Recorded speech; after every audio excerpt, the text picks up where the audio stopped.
নজর রাখবো পরবর্তী সংবাদে। সারা ভারত নারী সমিতির রাজ্য কমিটির পক্ষ থেকে বা ত্রৈমাসিক মুখপাত্র সংহতি পত্রিকার 25 বছর পূর্তি এবং 25 বছর পূর্তি উপলক্ষে প্যারাডাইস শ্রমণীতে একটি সভা এবং তার সাথে সাংস্কৃতিক অনুষ্ঠানের আয়োজন। গণতান্ত্রিক নারী সমিতির আজকের এই বিশেষ আয়োজনকে কেন্দ্র করে কি বক্তব্য উঠে এসেছে নারী নেত্রীদের পক্ষ থেকে, শুনুন। সাবিত্রীবাই ফুলের জীবনাদর্শ, তার কর্মকাণ্ড আমাদের কাছে নারী আন্দোলনের কাছে প্রেরণার উৎস হয়ে আছে।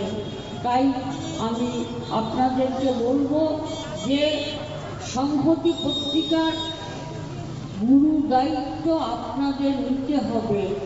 আরো বেশি বেশি মানুষের কাছে সংহতি পত্রিকাকে পৌঁছে দিতে হবে। সংহতি পত্রিকার গুণগত যে মান তাকে বৃদ্ধি করার জন্য সর্বতোভাবে সাহায্য করতে হবে।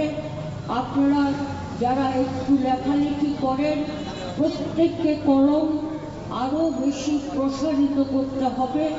যারা কলম ধরতে ভয় পান তাদেরকে বলবো লড়াইয়ে কলমটাই হচ্ছে হাতিয়ার, অন্যতম হাতিয়ার। সেই কলমকে শক্ত হাতে ধরে সমাজের সমস্ত অন্যায় অবিচারের বিরুদ্ধে আপনারা লড়াইয়ে অবতীর্ণ হবেন।